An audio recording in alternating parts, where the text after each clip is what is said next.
Hello viewers, welcome to my channel. இந்த வீடியோவில் நம்ம என்ன பார்க்க போகிறோம்னா, சூப்பர் ஒரு ஃபோட்டோ க்ரியேட் பண்ணுறத பற்றி பார்க்க போகிறோம். அதுக்கு முன்னாடி எந்த மாதிரி ஃபோட்டோஸை க்ரியேட் பண்ண போகிறோன்னு பார்த்துடலாம். நம்ம வியூஸு நிறைய பேர் பார்க்குறீங்க, ஆனால் சப்ஸ்கிரைப் மட்டும் பண்ணவே மாட்டீங்க. சப்ஸ்கிரைப் பண்ணால் தான் நீங்கள் அடுத்தடுத்து நிறைய ப்ராம்ப்ட்டு வீடியோஸ்லாம் போடுறேன், அதை நீங்கள் பார்க்கலாம். இப்போ இந்த மாதிரி ஃபோட்டோஸை நம்ம ஈஸியாக க்ரியேட் பண்ணலாம். நம்ம மொபைல்லே க்ரியேட் பண்ணலாம் ஃப்ரீயாக. இப்போ பார்த்தீங்கன்னா அடுத்த 2 நிமிஷத்தில் எப்படி பண்ணுறேன்னு சொல்லிடுறேன். சப்ஸ்கிரைப் மட்டும் பண்ணிடுங்க. அப்படியே லைக்கையும் தட்டி விட்டிங்கன்னா எனக்கு கொஞ்சம் சப்போர்ட்டிவாக இருக்கும். உங்கள் ஃபோனில் ChatGPT ஓப்பன் பண்ணிக்கோங்க. ஓப்பன் பண்ணி லாகின் பண்ணிக்கோங்க. லாகின் பண்ணால் தான் உங்களால் ஃபோட்டோ எடிட்டாக பண்ண முடியும். இப்போ சைடில் அந்த ப்ளஸ் மார்க் ஒன்று தெரியுது பார்த்தீங்களா, அந்த ப்ளஸ் மார்க்கை கிளிக் பண்ணிக்கோங்க. ஃபோட்டோஸ்னு ஒரு ஆப்ஷன் இருக்கும், அதை கிளிக் பண்ணிக்கோங்க.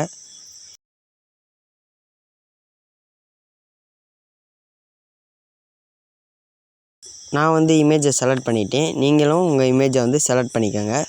இப்போ கொஞ்சம் நேரம் லோட் ஆகுது ஃப்ரெண்ட்ஸ். நெட்வொர்க் ப்ராப்ளம் எனக்கு. உங்களுக்கு லோட் ஆனதுக்கப்புறம் அந்த ஏரோ மார்க் ஒயிட் கலர் மாறிடும். கொஞ்சம் நேரம் வெயிட் பண்ணலாம். வீடியோ ஸ்கிப் பண்ணாமல் பாருங்கள், ஏன்னா அப்போ தான் நிறைய விஷயம் சொல்ல முடியும்.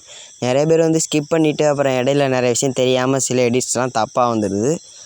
அதனால் நீங்கள் சப்ஸ்கிரைப் பண்ணிடுங்க. வீடியோ ஸ்கிப் பண்ணாமல் பாருங்கள். பார்த்தீங்கன்னா லோட் ஆகிடுச்சு. இதுக்கான ப்ராம்ப்ட் இப்போ நான் கொடுக்க போகிறேன். அப்படியே லாங் ப்ரெஸ் பண்ணிங்கன்னா பேஸ்ட்டுன்னு வரும். அதை நீங்கள் அப்படியே கொடுத்துடலாம். உங்களுக்கு டிஸ்கிரிப்ஷனில் இந்த ப்ராம்ப்ட் நான் டிஸ்கிரிப்ஷனில் வச்சுருக்கேன். அதுலேருந்து எப்படி காப்பி பண்ணுறதுன்னு தெரிலனா நீங்கள் கமெண்ட்டில் காப்பின்னு மட்டும் கிளிக் பண்ணுங்கள். நான் எப்படி காப்பி பண்ணுறேன்னு அடுத்த வீடியோவில் சொல்லிடுறேன். இப்போ ப்ராம்ப்ட் நம்ம கொடுத்தாச்சு. இப்போ பார்த்தீங்கன்னா ChatGPT க்ரியேட் பண்ண ஆரம்பிச்சிருச்சு. எப்படி க்ரியேட் பண்ணியிருக்குன்னு பார்க்கலாம். காப்பி பண்ணுறது அடுத்த வீடியோவில் நான் சொல்கிறேன். நீங்கள் காப்பின்னு கமெண்ட் பண்ணால் மட்டும் போதும். சப்ஸ்கிரைபை மட்டும் தட்டி விட்ருங்க. யாருமே சப்ஸ்கிரைப் பண்ணாமல் தானே இன்னும் பார்த்துக்கிட்டு இருக்கீங்க. சப்ஸ்கிரைப் மட்டும் பண்ணிடுங்க. இன்ன வரைக்கும் யாருமே சப்ஸ்கிரைப் பண்ணலன்னு நினைக்கிறேன். சப்ஸ்கிரைப் மட்டும் பண்ணிடுங்க. அப்படியே அந்த லைக்கையும் தட்டி விட்டிங்கன்னா எனக்கு கொஞ்சம் சப்போர்ட்டிவாக இருக்கும். அடுத்தடுத்து வீடியோ போடுறதுக்கும் கொஞ்சம் இன்ட்ரெஸ்ட்டாக இருக்கும். இமேஜ் பார்த்தீங்கன்னா க்ரியேட் ஆகிடுச்சு. வாங்க ஃப்ரெண்ட்ஸ், கிளிக் பண்ணி இமேஜ் எப்படி இருக்குதுன்னு பார்க்கலாம். கொஞ்சம் நேரம் லோட் ஆகுது. இமேஜ் பார்த்தீங்கன்னா சூப்பராக வந்திருக்கு. நம்ம நினச்சோன்னா நல்லா வந்திருக்கு. இந்த மாதிரி நிறைய ஃபோட்டோஸை நீங்கள் எடிட் பண்ணலாம். இப்போ அந்த டவுன்லோட்னு ஒரு ஆப்ஷன் இருக்கும், அதை தொட்டிங்கன்னா கொஞ்சம் நேரத்தில் இமேஜ் சேவ்டுன்னு வந்துடும்.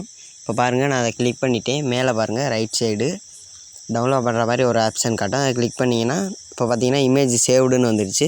இப்போ இந்த இமேஜ் உங்கள் கேலரிக்கு வந்துடும். இது ரொம்ப ஈஸி. நீங்கள் இந்த மாதிரி நிறைய இமேஜ் பண்ணிக்கலாம். இப்போ இன்னொரு விஷயம் சொல்கிறேன் உங்களுக்கு.